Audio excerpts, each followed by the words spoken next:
ഞാൻ അങ്ങനെ നോക്കുമ്പോൾ വീണ്ടും BMW തൊപ്പി, കാസ്ട്രോ, പിന്നെ അതിലിപ്പോൾ ഈഗിള്.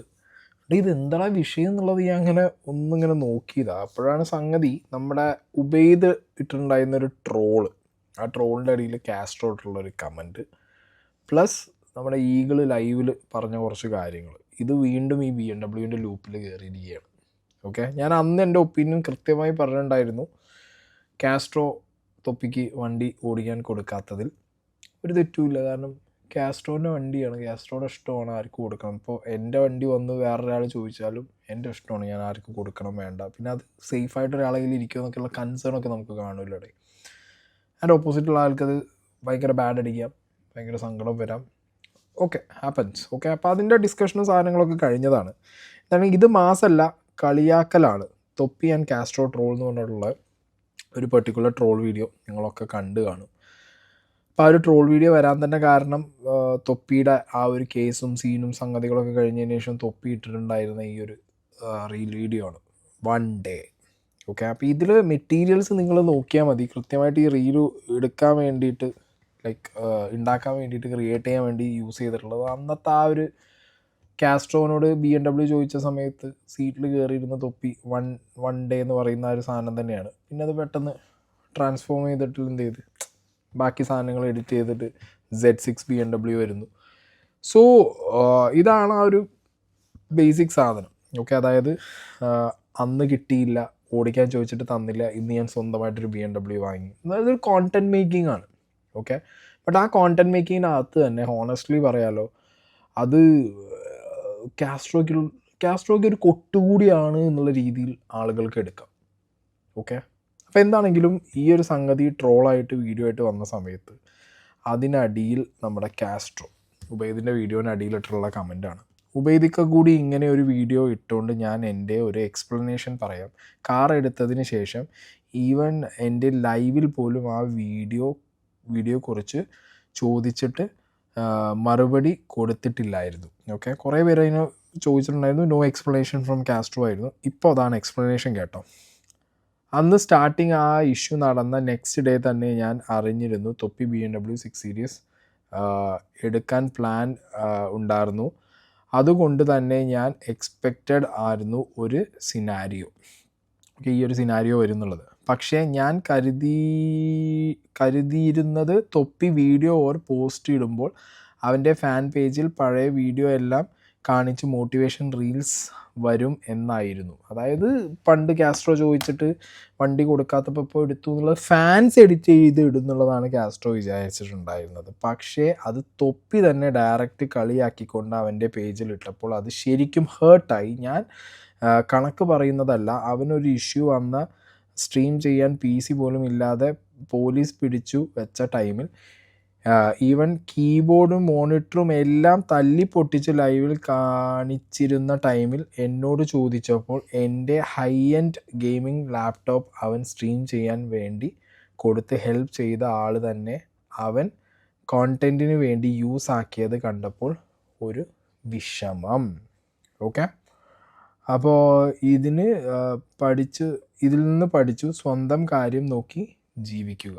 ആക്ച്വലി കാസ്ട്രോയ്ക്ക് ഹേർട്ട് ആവൂടെ. ഞാനൊരു കാര്യം പറയട്ടെ, ഇതിൽ ഞാൻ കുറേ വിഷയം വരുമ്പോൾ ഞാൻ തൊപ്പീനെ നന്നായിട്ട് സപ്പോർട്ട് ചെയ്യുന്ന ഒരാളാണ്. പക്ഷേ ഈ ഒരു BMW ഇഷ്യൂവിൽ തൊപ്പീനെ എന്തോ എനിക്കത് ഈ ഒരു കോണ്ടൻറ്റ് മേക്കിംഗ് ആണെന്നുണ്ടെങ്കിലും ഓക്കെ, തൊപ്പി ചിലപ്പോൾ ആ ഒരു കോണ്ടൻറ്റ് ഞാൻ എപ്പോഴും പറയാറുണ്ട്, നിഹാദ് എന്ന് പറയുന്ന വ്യക്തി ഒരു അതിഭീകരമായിട്ട് കോണ്ടൻറ്റ് തിങ്ക് ചെയ്യുന്ന ഒരാളാണ്. പക്ഷേ തൊപ്പി ഭയങ്കരമായിട്ട് കോണ്ടൻറ്റ് തിങ്ക് ചെയ്യുന്ന ഒരാളാണ്.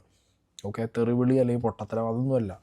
തൊപ്പിക്ക് അറിയാം കോണ്ടൻറ്റ് എങ്ങനെ ക്രിയേറ്റ് ചെയ്യണം, കോണ്ടൻറ്റ് എവിടെ നിന്നൊക്കെ വരുന്നുള്ളത്. അപ്പോൾ കൃത്യമായിട്ട് ആ ഒരു പ്ലാനിങ്ങിലൂടെ ആ ഒരു സാധനം ചോദിച്ചതിന് ശേഷം വണ്ടി എടുക്കുമ്പോൾ ഇങ്ങനൊരു വീഡിയോ വരുന്നു. കാസ്ട്രോയ്ക്ക് ഡെഫിനറ്റ്ലി ഹേർട്ടാവും. കാരണം കാസ്ട്രോൻ്റെ ഭാഗത്തോടെ തെറ്റ് നമുക്ക് പറയാൻ പറ്റില്ല. നാളെ ഇപ്പോൾ തൊപ്പീൻ്റെ വണ്ടി പോയിട്ട് ഒരാൾ ചോദിക്കുകയാണ്, ഒരു റാൻഡം പയ്യൻ പോയിട്ടോ അല്ലെങ്കിൽ അറിയുന്ന ഒരാൾ തന്നെ. ഓക്കെ, തൊപ്പിയുടെ ഡ്രൈവിങ്ങിനെ കുറിച്ചിട്ടൊക്കെ എനിക്ക് തുടക്ക സ്റ്റേജിൽ എങ്ങനെയായിരുന്നു, അപ്പോൾ എല്ലാവരും ഡ്രൈവിങ് പഠിച്ച് വരുമ്പോൾ എങ്ങനെയാണെന്നുള്ളത് നമുക്കറിയാലോ. അപ്പം അങ്ങനെ ഒരു നമ്മൾ അത്രയും കാശ് കൊടുത്ത് വാങ്ങിയൊരു സാധനം വേറൊരാൾക്ക് കൊടുക്കാൻ നമുക്ക് എന്താണെങ്കിലും വിഷയം വരും. തൊപ്പിയാണെങ്കിൽ പോലും ഞാൻ വണ്ടി വേറൊരാൾക്ക് കൊടുക്കാൻ ചിലപ്പോൾ ഒരു സീന് എന്താണെങ്കിലും വരാതിരിക്കുകയൊന്നുമില്ല. അപ്പോൾ ഇത് ഇങ്ങനെ ഫാൻ പേജിൽ എഡിറ്റ് ചെയ്തിടുന്നതിന് പകരം സ്വന്തം പേജിൽ തന്നെ ഇങ്ങനെ എഡിറ്റ് ചെയ്തിട്ടപ്പോൾ മോട്ടിവേഷന് പകരം കാസ്ട്രോയ്ക്ക് അത് പേഴ്സണലി ഭയങ്കര ഹേർട്ടായി എന്നുള്ളത് കാസ്ട്രോയുടെ എഴുതി കൃത്യമായി ഇട്ടിട്ടുണ്ട്. ഓക്കെ, ഇനി ഈഗിള് പറഞ്ഞ കാര്യം എവിടെയായിരുന്നു, എന്തുകൊണ്ട് എൻ്റെ ലൈവ് കണ്ടില്ല, അതാണ് എൻ്റെ ചോദ്യം. Thank you so much of ₹40. Okay guys, എല്ലാവർക്കും വെൽക്കം സ്ട്രീം. എല്ലാവരും do like the stream guys, എല്ലാവരും ഡു ലൈക്ക് ദ സ്ട്രീം. തൊപ്പി BMW എടുത്ത് നേരത്തെ അറിഞ്ഞ കേസാണ്. എടാ കൺഗ്രാറ്റ്സ്, എനിവേ എടാ കൺഗ്രാറ്റ്സ്. ആൻഡ് BMW ഓണറായി അപ്പോൾ ഫൈനലി. പക്ഷേ സ്റ്റിൽ ഞാൻ ഒരു കാര്യം പറയണം ഗൈസ്, എനിക്കൊരു കാര്യം പറയണം. അതായത് അതിൽ അങ്ങനെ ഞാൻ വീഡിയോ കണ്ടായിരുന്നു, റീൽസ് കണ്ടായിരുന്നു. ബട്ട് സ്റ്റിൽ ഞാൻ ഒരിക്കലും ഇപ്പോഴും ഞാൻ കാസ്ട്രോയെ കുറ്റം പറയത്തില്ല. ലൈക്ക് അത് പേഴ്സൺ ടു പേഴ്സൺ വേരി ചെയ്യുന്നൊരു കാര്യമാണ്. നമുക്ക് ഇഷ്ടമുള്ള സാധനം വേറൊരാൾക്ക് കൊടുക്കണോ വേണ്ട എന്ന് തീരുമാനിക്കുന്നത് നമ്മൾ തന്നെയാണ്. പക്ഷേ ആ ഒരു ഇൻസൾട്ടിൽ, അല്ലാതെ അത് മേ ബി ചിലപ്പം അത് കൊടുക്കത്തില്ലെന്ന് പറയണത് അവൻ ഇൻസൾട്ടായിട്ട് ഫീൽ ചെയ്തിട്ടുണ്ടാവും. അതിന് വേണ്ടിയിട്ട് അവൻ വർക്ക് ചെയ്തു, ആ BMW എടുത്തു. അത് തൊപ്പിയുടെ ഒരു എഫേർട്ട്, അതിനെയും അപ്രീഷിയേറ്റ് ചെയ്യുന്നു. ബട്ട് സ്റ്റിൽ എനിക്ക് അതിൽ ഒരിക്കലും കാസ്ട്രോയോട് എനിക്ക് കുറ്റം എന്നുള്ള രീതിയിൽ, കാസ്ട്രോയുടെ ഭാഗത്ത് തെറ്റെന്ന് എനിക്ക് ഒരിക്കലും ഇപ്പോഴും പറയാൻ പറ്റത്തില്ല. അത് പേഴ്സൺ ടു പേഴ്സൺ ഓരോരുത്തരുടെയും ഇതാണ്. നമുക്കിഷ്ടമുള്ള കാര്യങ്ങൾ, നമ്മളെ അധ്വാനിച്ച് മേടിച്ച സാധനം ഒരാൾക്ക് കൊടുക്കണോ വേണ്ട എന്നുള്ളത് ഒരാളുടെ ഇൻഡിവിജ്വൽ തീരുമാനം മാത്രമാണ്. അത് ഒരിക്കലും തെറ്റായിട്ട് മോശമായിട്ടും പറയാൻ നമുക്ക് പറ്റത്തില്ല. പക്ഷേ ആ ഒരു സൈഡിൽ നിന്ന് അവന് ആഗ്രഹമുള്ള വണ്ടി എടുത്തത് അവൻ്റെ എഫേർട്ട്, അതിൽ തൊപ്പിക്ക് കൺഗ്രാറ്റ്സ്. അത്രയേ ഉള്ളൂ അതിനകത്ത് എനിക്ക് അഭിപ്രായം പറയാൻ. ഓക്കെ, അപ്പോൾ ഇതാണ് നമ്മുടെ ഈഗിള് വന്നിട്ട് ലൈവിൽ ഈ ഒരു കാര്യത്തിൻ്റെ ഒപ്പീനിയൻ പറയണ്ടത്. എന്നാൽ മോസ്റ്റ്ലി എല്ലാവർക്കും ഇതൊക്കെ തന്നെയാണ് അവിടെ ഒപ്പീനിയൻ. ഈവൻ തൊപ്പി ഫാൻസിനാണെങ്കിൽ പോലും ഇതൊക്കെ തന്നെയാണ് ഒപ്പീനിയൻ. കാരണം കാസ്ട്രോൻ്റെ വണ്ടി കൊടുക്കണമെന്ന് ഒരു നിർബന്ധവും ഇല്ല. ഫൈൻ. ആൻഡ് തൊപ്പി വണ്ടി എടുത്തത് അവൻ്റെ എഫേർട്ട്, അവൻ്റെ എന്താ പറയുക, അവൻ ആ വണ്ടിയോടുള്ള താല്പര്യം. പിന്നെ ഒരു വണ്ടി എടുക്കാൻ പോകുമ്പോൾ ഹയർ ആൻഡ് പ്രീമിയം വണ്ടി എടുക്കുമ്പോൾ BMW ഇറ്റ്സ് എവറി ടൈം ഒരു കിട്ടുന്ന ഓപ്ഷൻ. അപ്പോൾ ഞാനൊരു BM ആണ് യൂസ് ചെയ്യുന്നത്. ഇന്നിപ്പോൾ ഞാൻ വിക്കീൻ്റെ ഒരു വീഡിയോ ഉണ്ട്, വിക്കി തഗ് തൊപ്പിനോട് ഏതാ വണ്ടി എടുക്കേണ്ടത് ചോദിച്ചാൽ BM എടുത്താൽ മതി എന്ന് പറയുന്നത്.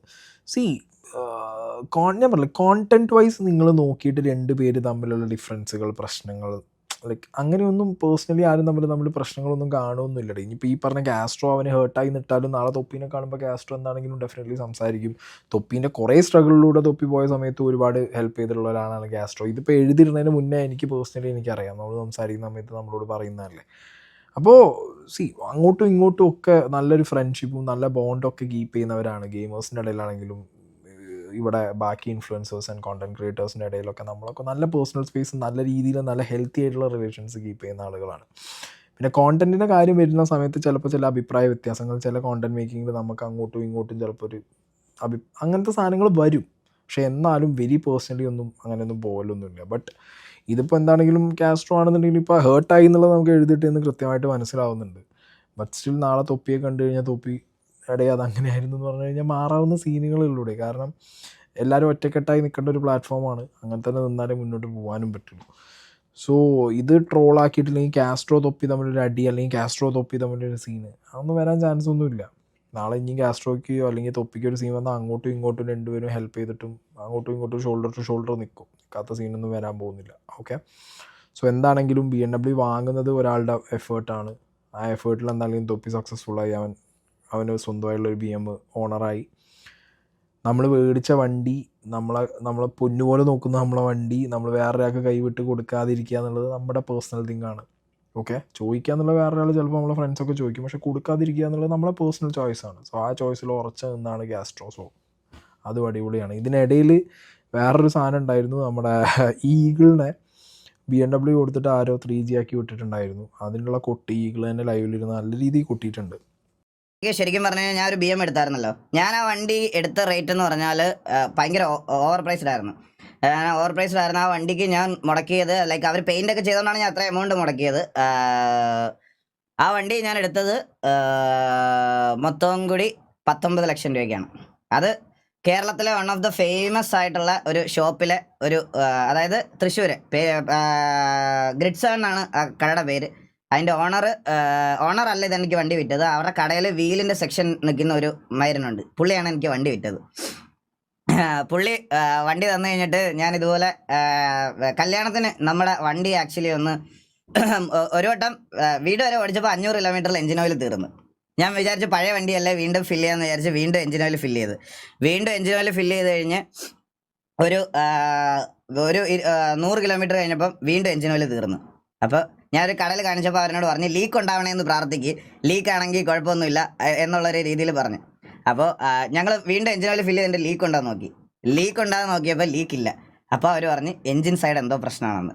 ഞാൻ കൊണ്ടുപോയി എഞ്ചിൻ അഴിച്ച് ട്രിവാൻഡ്രത്ത് തമ്പീസ് എന്ന് പറയുന്ന ഒരു ഈ പ്രീമിയം കാസ് ഒക്കെ പണിയുന്ന ഒരു കടയിൽ കൊണ്ടുപോയിട്ട്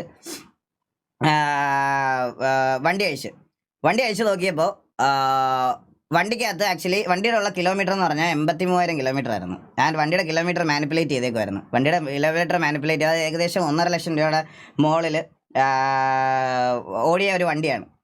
അപ്പോൾ ഞാൻ വണ്ടിയിൽ അവിടെ ചെന്നപ്പോൾ പറഞ്ഞു എൻജിൻ ഓവർറോൾ ചെയ്യണം. എൻജിൻ ഓവർറോൾ ഞാൻ ചെയ്ത് എൻജിൻ ഓവർറോളിന് മാത്രം പാർട്സ് മാത്രം BMW ജെന്യുവിൻ പാർട്സിന് മാത്രം 5 ലക്ഷം രൂപ, എൻജിൻ്റെ പാർട്സിന് വേണ്ടി മാത്രം. പിന്നെ അത് ലയത്തിൽ കൊടുത്ത് എല്ലാം ഫിക്സ് ചെയ്യാനും എല്ലാം കൂടെ ടോട്ടൽ എമൗണ്ട് ഒരു 5,75,000 രൂപ എൻജിൻ ഓവറോളിന് മാത്രം. എൻജിൻ ഓവറോൾ ചെയ്ത് കഴിഞ്ഞപ്പോഴത്തേക്കിന് വണ്ടിയുടെ ഇഞ്ചക്ടർ മാറണമായിരുന്നു. ഇത് എൻ്റെ കയ്യിലിരിക്കുന്നത് BMW 530D M Sportആണ്. 530D M Sportആണ് എൻ്റെ കയ്യിലിരിക്കുന്നത്. 530D M Sport ഞാൻ 6 സിലിണ്ടർ വണ്ടിയാണ്. എൻ്റെ 6 സിലിണ്ടറാണ്. 6 ഇഞ്ചക്ടർ ഉണ്ട്. ഒരു ഇഞ്ചക്ടറിന് 67,000 രൂപ വെച്ച് 6 ഇഞ്ചക്ടർ മാത്രം 4,30,000 രൂപ. ആൻഡ് എൻജിന് മൊത്തം ഞാനിപ്പോൾ എൻ്റെ വണ്ടി ഇത് റീബിൽഡ് ചെയ്യാൻ സത്യം പറഞ്ഞ കാര്യം പറയാം. ഞാൻ ആ വണ്ടി എടുത്തു കഴിഞ്ഞിട്ട് എനിക്ക് പുതിയ വണ്ടിയുടെ ഫേസ് ഒട്ടും ഇഷ്ടമല്ല, പുതിയ BMൻ്റെ. കേട്ടല്ലോ, ഇങ്ങനത്തെ കുറേ സാധനങ്ങൾ വേറെ, അതായത് വണ്ടി എടുക്കാൻ ആറ്റുനോറ്റ് ആഗ്രഹിച്ച് ഇല്ലാത്ത പൈസയും കൊണ്ടുവരുന്ന ഒരാളെ ഊമ്പിച്ച് വിടാൻ വേണ്ടിയിട്ട് കുറേ എണ്ണങ്ങളുണ്ടാവും. അങ്ങനെയുള്ളവരോട് പറയുന്നത്, നമ്മളൊക്കെ ഇല്ലാത്ത പൈസ ഉണ്ടാക്കി വെച്ചു, അല്ലെങ്കിൽ ജീവിതത്തിലെ പല ആഗ്രഹങ്ങളും സാക്രിഫൈസ് ചെയ്തിട്ടാവും പൈസ കൂട്ടി വെച്ചിട്ട് നമ്മളൊരു വണ്ടി എന്നുള്ള ആഗ്രഹം, അത് വണ്ടി ഒരു വണ്ടി വേണമെന്നുള്ള ആഗ്രഹം കൊണ്ട് വരുന്ന നിങ്ങൾ ഇമാതിരി ഊങ്ങിയ പരിപാടി കാണിച്ചു കഴിഞ്ഞാൽ ഇവരെ ഇങ്ങനെ തന്നെ എക്സ്പോസ് ചെയ്യണം, ബ്രാൻഡ് പറഞ്ഞ് തന്നെ എക്സ്പോസ് ചെയ്യണം. അങ്ങനെ എക്സ്പോസ്ഡ് ആയി കഴിഞ്ഞാൽ നാളെ വേറൊരാൾ പോയി പെടാതിരിക്കും, അല്ലെങ്കിൽ നാളെ വേറൊരാൾക്ക് പെടുത്താൻ കൊടുക്കുന്നതിന് പിന്നെ ചിന്തിക്കും. മനസ്സിലായില്ലേ? ഇങ്ങനെ തന്നെയാണ് ശരിക്കും ചെയ്യേണ്ടത്. അല്ലാതെ എന്ത് പരിപാടിയാണ്? ഇത്ര ലക്ഷം രൂപ ഇറങ്ങി ഒരാളുടെ വണ്ടിയോടുള്ള സ്നേഹം അയാൾക്ക് ഒരു നേരം അത് വെറുത്ത് പോയി എന്നുണ്ടെങ്കിൽ, അല്ലെങ്കിൽ അയ്യോ ഞാൻ എന്തിനത് എടുത്തു എന്ന് തോന്നിപ്പോയി കഴിഞ്ഞ് കഴിഞ്ഞാൽ പിന്നെ കാര്യമില്ലടി. പിന്നെ ആ വണ്ടിയിൽ നമുക്ക് യാത്ര ചെയ്യാൻ പറ്റില്ല. ഇത് വണ്ടിയോട് അത്ര ഇഷ്ടമുള്ളതുകൊണ്ടാണ് അത്രയും എന്താ പറയുക, പണി വന്നിട്ടും വീണ്ടും അതിൻ്റെ മുകളിൽ കാശ് കൊടുത്ത് പണിഞ്ഞിട്ട്. മനസ്സിലായില്ലേ? അതങ്ങനെയാണ്. അപ്പം പിന്നെ ഇത് വിൽക്കാൻ നടക്കണോ വെറുതെ ഇതെന്തോ മറ്റേ വെറും കച്ചവട മൈനിൽ വിറ്റിട്ട് പോകുന്ന ആളുകൾക്ക് ഇതൊന്നും പറഞ്ഞാൽ മനസ്സിലാവുന്നില്ല. ഓക്കെ, ഇനി അങ്ങനെ ഒരാളെ പറ്റിച്ച് നിന്നാൽ തടിമ പിടിക്കില്ല. ആണ് അവസ്ഥ. എന്താണെങ്കിൽ ഇങ്ങനെ വഞ്ചിക്കാതിരിക്കുക. വണ്ടി കച്ചവടമൊക്കെ എന്ന് പറഞ്ഞാൽ നേറിയുള്ള കുറേ കച്ചവടമാണ്. അങ്ങനെ ചെയ്യുന്ന കുറേ കച്ചവടക്കാരുണ്ട്. അവരുടെ ഇടയിൽ ഇങ്ങനത്തെ ഉടായ്പായിട്ട് നടക്കുന്നവന്മാരെ ശ്രദ്ധിക്കുക. പ്രത്യേകിച്ച് പ്രീമിയം വണ്ടിയൊക്കെ എടുക്കാൻ പോകുമ്പോൾ നല്ല രീതിയിൽ നോക്കിയിട്ട് എടുക്കുക. ഒരുത്തനും കണ്ണടച്ച് വിശ്വസിക്കരുത്.